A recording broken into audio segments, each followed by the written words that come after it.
Mbote mingi bandeko nyonso oyo bolandaka biso na nzela ya ba YouTube na tindeli bino mbote na kombo likolo na bakombo nyonso kombo na Yesu Kristo oyo azali na bomoi oyo azali Nzambe oyo apesaka biso nyonso bomoi pe pema oyo tozali kovivre na mokili yango nde na salue bino pe na pesi merci pour la mokolo na lelo. Ça fait vraiment un peu longtemps tout le monde a quitté ba makambo elekaki ebele mais lelo nazongeli bino lisusu en force pe na kozala mulai mingi te me na koloba boye nkola pambola biso nyonso ba mabota pe baoyo bazongisi molimo na bango epai na nkolo ba condoléances les plus attristés et puis eza nzela na biso nyonso bon eza moto na moto ayaka na temps na ye pe totikaka mokili oyo na ngonga moko mais ezalaka bien osilisa mission na yo pe pi toyaki na mokili yango nde ezalaka bien wana nde bato bakotikala kocélébre yo et puis deux choses ekotikala na bamémoire ya bato les problèmes que tu as créés pendant que tu étais en vie et puis les solutions que tu avais ramenées dans l'environnement ici aux Alaki. Bon, lelo na koloba mateya moko boye, iza mateya moko ya kafu ya mutuya, yango na absence na zalaki un peu absent na kotaki mingi na ba recherche, na koya kotia na titre moko elobeli biso boye, ndenge nini tokokoka kolonga bitumba ya makanisi na biso. Omoni biso nyonso ozala mosala ya Nzambe. Ozala mosala ya Nzambe te. Aussi longtemps que ozala souffle de vie oyo, pe ozali na mokili oyo, en tout cas bitumba tobundaka ngo biso nyonso. Mingi na makanisi na biso. Mais oyo ayebi tina na ye na malamu, akoyeba na ndenge ya kobunda ngo pe akozwa ba stratégie pe ba biloko ekosala te, bataille balongaka ngo ndenge nini yango wana omoni ndenge na ye a jamais na vie oyo tozala na esprit ya sous-estimer ba force ya ba ennemi ya bomoi na biso te bandeko na ngai toluka koyeba ba capacité ya ba force ya munguna to ennemi na bomoi na biso na yango esengeli to kanga biloko misato oyo na ba vie na biso to ba principe misato oyo vie ya moto yaka na expérience yango nde tomonaka balobelaka biso te zoba liboso nde mayele yaka na nsima donc soki osalaki bozoba mayele koya na nsima mais apprend et puis deuxième point yali otobengi démonstration yango ezosenga ozala formé pe ozwa ba révélation po te toyeba kotia en application makambo oyo naza koloba na mokolo na lelo. Troisième point ezali ba force oyo ezali kokamba bomoi na biso pe to ba manipulation oyo ezalaka na bomoi oyo biso nyonso tosubisaka na babiloko wana force ya malamu to na force ya mabe ezodépendre na place oyo ofandi sikoyo ekosenga nini ntango oyebi pe odécouvrir nde okoya koyeba te ok bitumba oyo eza na makasi na ngai te eza na nguya na ngai te kasi natalela molimo mosantu mpe le set d'esprit wana oyo ezalaka na kati ya molimo mosantu mpo te aoriente nga adirige ngai akamba ngai mpo nayeba ndenge nini ya kobunda bitumba na makasi na ngai te soki totali na mokanda na 1 Corinthiens chapitre 2 verset 1 à 11 elobeli biso mingi awa omoni oyo tobengaka diable adversaire ya makambo na Nzambe ye alingaka makambo na Nzambe te azalaka un grand menteur. Toyoki awa. Pouvoir yaba surtout na niveau ya actuellement auto bengi ba gouvernement mondial et c'est divers entités. Omoni totanga na référence toujours nyonso ezali ko esengeli to liango na makomi na Nzambe. Na Ephésiens 6:11 elobeli biso ben Thomas Paulo akomelaka biso verset oyo tango azalaka na boloko.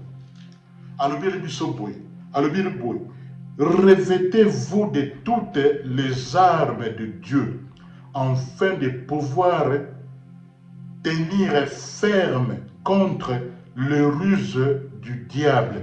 Alors, car nous n'avons pas à lutter contre la chair et le sang, mais contre les dominations, contre les autorités, contre les princes de ce monde de ténèbres, contre les esprits méchants dans les lieux célestes. 2 Corinthiens chapitre 10 verset 4 à 5. Car les armes avec lesquelles nous combattons ne sont pas charnelles, mais elles sont puissantes par les vertus de Dieu pour renverser les forteresses. Nous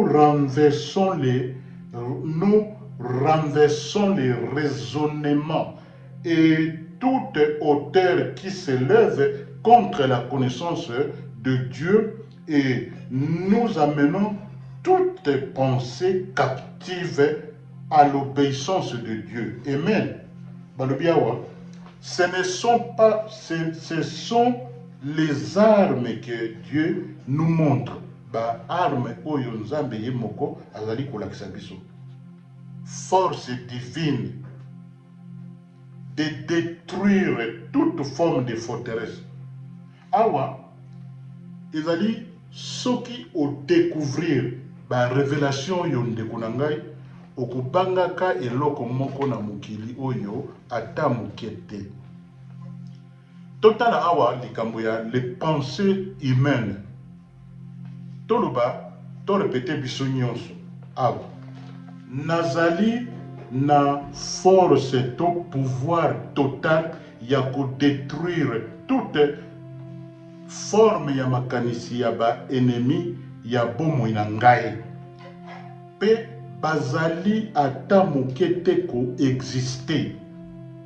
Ata mokete elobeli biso boye. Bazali ko exister ata mokete. Victoire ekoya. Mpe ekosalemaka ndenge nini. Soki olobi ke o répéter biloko oyo pour mituni olobi est-ce que victoire yango ekoya te nga lelo na tondani na ba problème kilikili. Tatu azolobela nga makambo papa apota azolobela nga ba makambo oyo tolanda toyoka. Wana tokoya kokoma na force de résistance ya ba force ya ba ennemi na biso. Résister au diable pe akosala nini akokima. Tokokoma ko agresser na ba action tokozwa contre bango pe bakobima na nzela na biso pe bakoya kobima na nzela na biso. Victoire ekozala automatique te ndeko. Totuna basoldat oyo bazali kobunda bitumba bandeko na biso oyo bazali na este ya Congo. Nous sommes avec vous dans nos prières na ba makambo mwa mingi tala batu wana baza kolala na ba condition ngana to kolala te. Tuna bango makambo ya bitumba balongaka yango boye facilement te. Tozali na bino bandeko na biso na est ya Congo. Oyo babunda bitumba bakoyebisa biso polele. Autrement, toko développer esprit ya esprit tobengaka esprit passive ya tomoni makambo oyo ezoya ndongo tozokoka te mabitumbo toyaki tomoni kuna boye tomoni bino négativité sur négativité do yango wana eloko wana ndeke esprit ya maseki yango babengaka yango wana tokolongaka eloko moko te na yango tozalaka na kanda na bato na mokili oyo tomonaka te boye basalaka biso mabe omoni moto mosusu na vi na ye alata mpenza mabe tozalaka na kanda na bango te mais plutôt tozalaka na colère to na kanda ya bacondition oyo bazaleli omoni na bacondition oyo bango bazaleli to mémoriser verset biblique oyo dans Matthieu chapitre 11 verset 12 Yesu alobeli biso ngai na yo boye alobi depuis le temps de Jean-Baptiste jusqu'à présent le royaume de cieux est forcé et ce sont les violents qui s'emparent.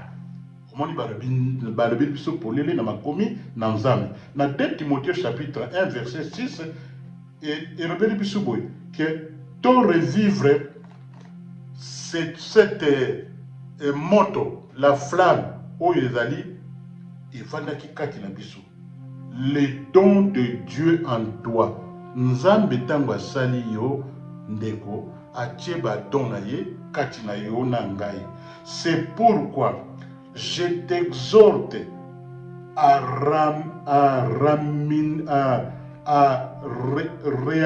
réanimer les dons de Dieu que tu as reçus par l'imposition de mes mains. Omoni moto anzambe oyo atambolaka na pureté ya solo soki akamati maboko na ye atie yo ezali mpona eranime makabo oyo nkolo atiaki kati na yo ntango adesidaki te yo ya na mokili oyo tolobaka lelo nzambe na Elijah par la force le diable est dans l'effondrement total. Jean chapitre 16 verset 28 Jésus a levé le bisou en vérité, je vous le dis, vous pleurerez et vous lamenterez, et le monde se réjouira. Vous serez dans la tristesse, mais votre tristesse se changera en joie. Satan azalaka na pouvoir likolo na yo na ngai te ndeko na ngai. Satan oyokaka Satan azalaka na pouvoir ata moko te likolo na yo na ngai. Eloko ye aitilizaka ezali nini? L'ignorance. Nzambe apesa ngai na yo bibundeli oyo tozali na yango besoin pour te vivre à 100% pe na vie à victoire. Et sengeli sikoto salani to localiser champ de bataille et sika ezali kouta bitumba wane utaka wapi. Et sengeli to yebela ndenge nini Satan akoattaché to ayaka kobundisa yo na ngai pe na bomoi oyo tozali ko vivre. Esengeli toyebela ndenge nini Satan akolonga biso te po akopola devant biso na kombo na Yesu Kristo. Bitumba ezali na nzoto te pe na makila te. Ezali na nzoto te pe na makila te. Totala 1 awa source ya bitumba eutaka wapi. Totali lelo Nzambe azali esprit. Nzambe azalaka un esprit, azalaka un homme vivant beauté. Azalaka un esprit vivant pe immortel. omoni Nzambe azali bongo na un esprit intérieur. Omoni balobi awa balobi nini? L'homme est un esprit. Omoni tolo bango na batu mingi butu na moi toyebelaka boye biso panso na mokili awa tozalaka ba esprit, tozali na âme pe tozali représenté na nzoto tomonaka. Nzoto oyo lere kendeka na mabele ekei nango, mais âme na biso na esprit na biso evivaka libela na libela, yango ekende komona présence ya le créateur oyo akrea ngai na yo. Omoni balobi awa deuxième champ de bataille ezali lokola nini? L'homme est esprit. Omoni esprit ya moto ezalaka na libanda te, ezalaka na kati ya moto oyo tomonaka eza juste couverture. Nasala ba enseignement wana mingi naza na temps ya koexplike biloko wana lelo te mpo na temps omoni média ezalaka na temps mingi.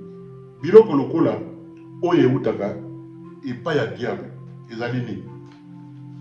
Diable akoya akosala tout yo moto vivre na état de dépression, o vivre na instabilité na vie na yo, obelaka ba maladie kili, o vivre dans la confusion totale, na illusion totale, et puis ozala opprimé, à créer esprit à ozala opprimé, oppression, ndenge tozo bengango, o vivre vie de déception, o vivre vie ya kobanga banga nzambe apesa biso na yo esprit ya kobanga te, kasi atia bolingo na ye pe esprit ya kimia kati na yo na ngai. Obsession eza na bato mosusu lokoso ya kosakana te. Nyonso wana ezali cycle ya défaite ya Satan et son fonctionnement ndenge a fonctionnaka po te yo na ngai tomona gloire wana te. Yango moni te nazali kolendisa na moto moko na mokolo na lelo, soki ozalaki opprimé, ozalaki déçu na vie oyo sociale et vie toloba vie oto vivaka na se na moi awa esika nde kao diable aya kotia ba famille divisée, les gens koswana incompréhension, boyokani ezali te, nyonso eza kouta wapi? Eza kouta epai ya diable wana. Yango omoni te tozalaka na kanda na bato na mokili te, parce que il y a un esprit oyo elati bango na voie ya ignorance oyo tobengaka mingi na terme ba mangala motema mabe. Omoni elati bato ebele, surtout actuellement na monde toko vivre lelo maweza lisusu te. Mabe ekoma malamu soki mutu akosala bato mabe, bato bakobetela mutu wana maboko. Mais soki ozali na esprit ya bolamu bakolinga yo te. Tomoni yango mpe epai ya Yesu Kristo apikisa bato, asalisa bato, mais tango baye kokanga kaka bato wana balobi ye mpe mutango alekisaki yazobikisa bato, me ndenge nini ye moko akoki komibikisama te, akoki komizwa en charge te. Ndeko mateya oyo ezalaki oyo tobengaka première partie ya mateya ya mokolo na lelo. Yango oyo nde na memelaki le corps de Christ toyebaka ke bitumba oyo tobundaka na se na moi ya chaque jour au jour le jour ezalaka na nzoto te pe na makila te. Source ya bitumba eutaka wapi? Nzambe, nauti korepete, Nzambe azalaka un esprit vivant et immortel. Omoni moto esika champ de bataille na biso ezalaka mingi na cerveau na biso, na makanisi na biso. Po omoni diable akombataka mingi na nzela na makanisi. Yango soko lobi te nzambe sopa mulimu naona makanisi na ngai. Tia makanisi na ngai ezala elongola ngai mulimu na kobanga. Elongola ngai esprit de découragement. Elongola ngai esprit nyonso oyo ezali kosala te nazali ko se retrouver te.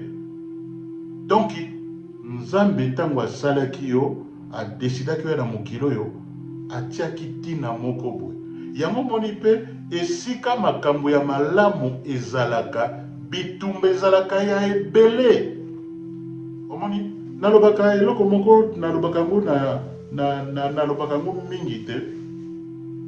Nzambe tozosambela azali un Dieu de plan. Il a un plan pour nous tous bandeko. C'est lui qui nous a créés. Ye wana lobi ete mikolo nyonso totalelaka ekotalela moto ya mokili te. Moto ya mokili azali na motema mabe. Epi nzambe wana atia ntina moko boye nde yango yo luka oyeba makambo oyo ba principe oyo bien nde okomona ke bon bitumba vie tozo vivre ezali lokola nde tolobaka blanche black and white, ezali noir sur blanc. Mais ezali boy lokola électricité oyo tozali komona. Électricité ezali bato ebele bazokosa bato zala positif, zala positif, zala positif, zala positif. Mais courant oyo tokomona mwinda ezali ka positivité, positivité ezali na force positive na force négative. Yango zo produire biso courant.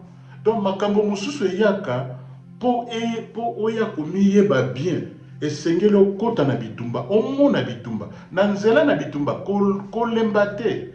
Ndeko je vais vous nakoya kopesa bino ba témoignage po ezali mateya moko ezali en 3 séances.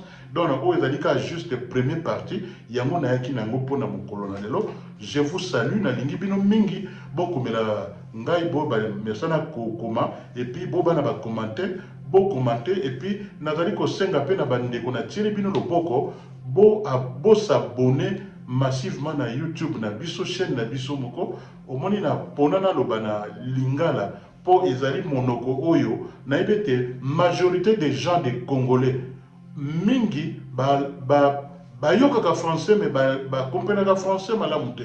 Yango moni te olie nalobaka na baanglais mpo nalakisaki naza intellectuel je le suis na tangi nayebi koloba français anglais très bien naza pe nalobaka lingala eza monoko oyo ezali ata moto alali na kiti oyo aza na fin fond ayoki makambo oyo akoloba o nafungola na miso na ata epuis naza ekonda ya makila donc naza ekonda ya kiri isolu bomomba bamboka wana ba territoire kiri na mai ndombe. Je suis un ensemble naza congolais ya makila de père et de mère oyo bavandelake bato na nzambe fu bayeba makambo na ndenge ya bien. Ngai nasalaka ministère nazwaka mbonga mabonza bato te naliaka mbonga mabonza bato te naliaka badime ya bato te oyo aza na volonté atindi oyo apesi moi don eza welcome. Donc voilà, je vous aime tous et puis nkola zwa lokumu makila na Yesu et couvrir biso et renouveler biso bonté ya Nzambe ezala renouveler kati na bomona biso to bima na kubanga bitumba ekoya na butu ya na moi yebande ba principe oyo po makambo na Nzambe eza na ba principe soki oyebi kotia yango en application okomona victoire assurée.